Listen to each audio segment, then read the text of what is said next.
આ game zone અગ્નિકાંડ મામલે એક જ પરિવારના 5 સભ્યો ગુમ છે અને હજી સુધી તેઓની હાલ નથી મળી।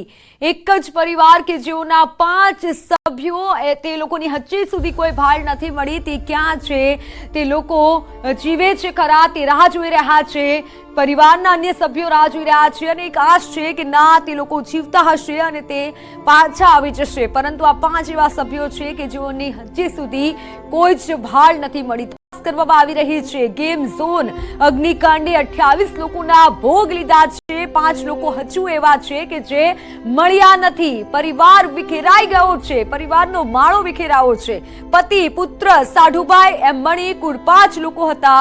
ગેમ ઝોન અગ્નિકાંડમાં 28 લોકોના મોત છે।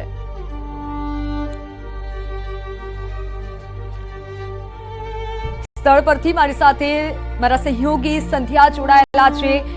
સંધ્યા, એક જ પરિવારના 5 સભ્યો એટલે આપણે સમજીએ છીએ કેટલું દુઃખ હશે।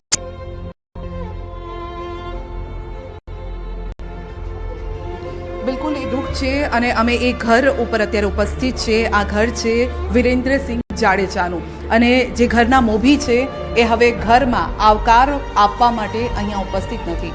વિરેન્દ્રસિંહનું આ જે ઘર છે 1101 નંબરનું આ ઘર છે। સામાન્ય પરિવાર છે। આ વિરેન્દ્રભાઈ નોકરી કરતા હતા અને ગઈકાલે તેમના પરિવાર સાથે એટલે પત્ની, તેમનો દીકરો, આ સાથે તેમના સાડુભાઈ આવ્યા હતા। સાડુભાઈના 2 સંતાન એટલે કે એક દીકરી અને દીકરો, આમ કુલ 7 લોકો અહીંયાથી એ મેળો આમ કહેવાય કે એ ઝૂલો માણવા ગયા હતા, એ ગેમ માણવા ગયા હતા।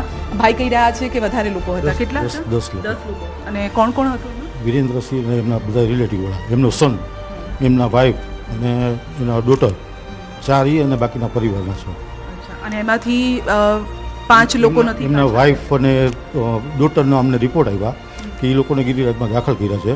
આ લોકોનો કોઈ હતો પતો નહોતો, એટલે તમામ હોસ્પિટલ અમે ચેક કરવા નીકળ્યા 7:30ની આસપાસ, જેમાં સ્ટર્લિંગ, સિનર્જી, HCG બધી જગ્યાએ ચેક કર્યું, પણ ત્યાં કાંઈ ઇન્ક્વાયરી થઈ નહીં। પછી એટલે ત્યાં એમને વાઇફ સાથે વાત કરી, ડોટરને કોઈ પ્રોબ્લેમ નથી। હા, ડોટર અમે જોયું હોસ્પિટલ, અમે ગિરિરાજ હોસ્પિટલ પર પહોંચ્યા, પરંતુ ત્યાં તેમના વાઇફની તબિયત તંદુરસ્ત છે એટલે મળી શકાય એ પ્રકારનું નથી। દીકરીને અત્યારે ઈજા નથી, પરંતુ દીકરો મિસિંગ? હા, દીકરો મિસિંગ છે, વિરેન્દ્રસિંહ મિસિંગ છે। ટોટલ 5 વ્યક્તિ એક કુટુંબની મિસિંગ છે। અને આપ પાડોશી છો? હા, હું પાડોશી છું અને અહીંયા જ રહું છું અને વિરેન્દ્રસિંહ મારા મિત્ર છે। કારણ કે અમે જોયું કે ભાઈ સાથે હું વાત કરતી હતી ત્યારે પણ તેઓ ધ્રુજતા હતા અને આ એમનું ઘર છે, આપ જોઈ શકો છો। આ ઘર પણ હવે સૂનું થઈ ગયું છે। આ ઘરમાં એ પરિવારનો જે માળો છે તે પીંખાઈ ગયો છે। આ ડાઇનિંગ ટેબલ છે, આ ગેસ સ્ટવ છે અને આપ જોઈ શકો છો કે હવે પરિવારના સભ્યો આવી રહ્યા છે। જોકે આ ઘડી એવી છે કે જ્યારે આપણે વધારે વાત કરી શકીએ એવું નથી, કારણ કે એક જ પરિવારે અનેક લોકોને ગુમાવવાનો વારો આવ્યો છે અને પરિવાર અત્યારે વાતચીત કરવા માટે પણ તૈયાર નથી, પરંતુ દુઃખની આ ઘડી છે અને દુઃખની આ ઘડીમાં સાથ આપવા માટે તેમના પરિવારજનો છે તે આવ્યા છે।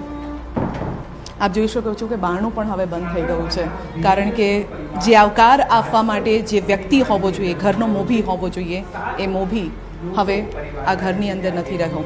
આવકાર કોણ આપે? પત્ની જે તેમના છે એ હોસ્પિટલમાં છે, તેમનો દીકરો નથી મળી રહ્યો, દીકરી જે છે એ અત્યારે સાજી અવસ્થામાં છે, પરંતુ આપ સમજી શકો છો કે એક પરિવાર કઈ રીતે આ પીંખાઈ ગયો।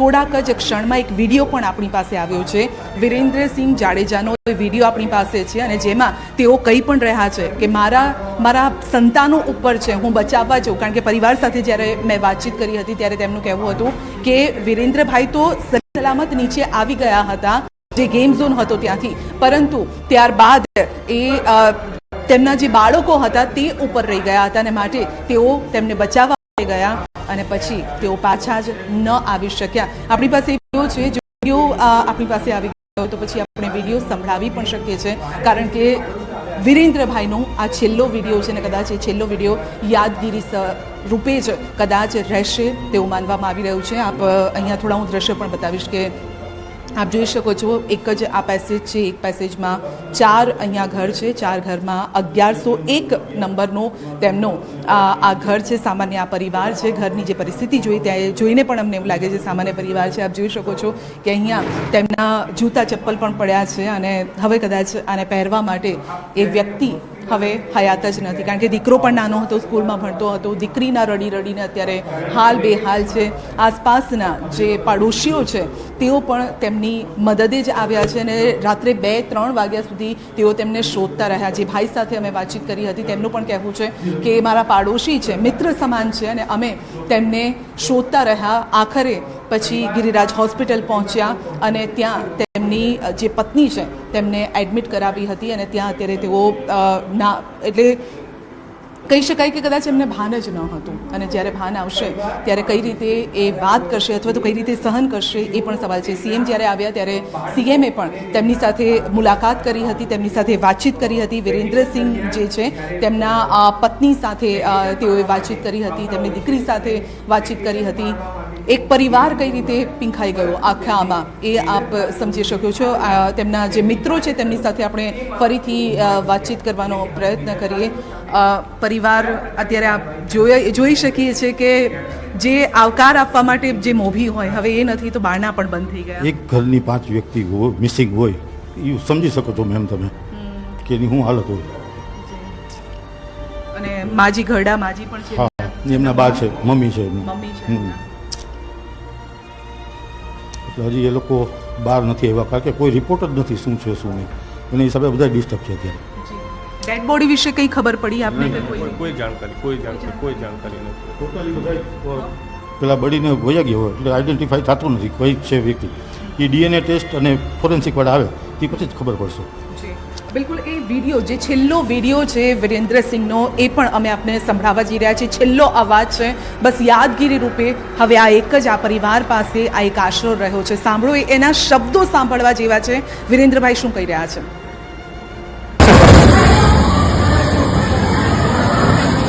છોકરા ઉપર બ્લાસ્ટ થાય ભાઈ જાતું હોય ઉપરથી છોકરા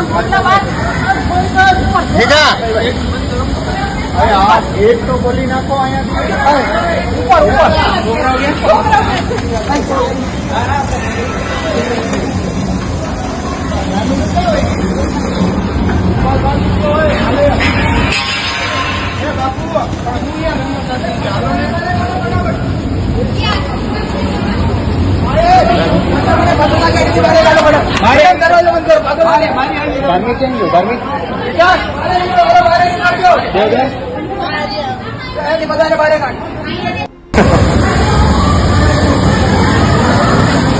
છોકરા ઉપર બ્લાસ્ટ થાય ભાઈ જાતું હોય ઉપરથી છોકરા એક તો બોલી નાખો અહીંયા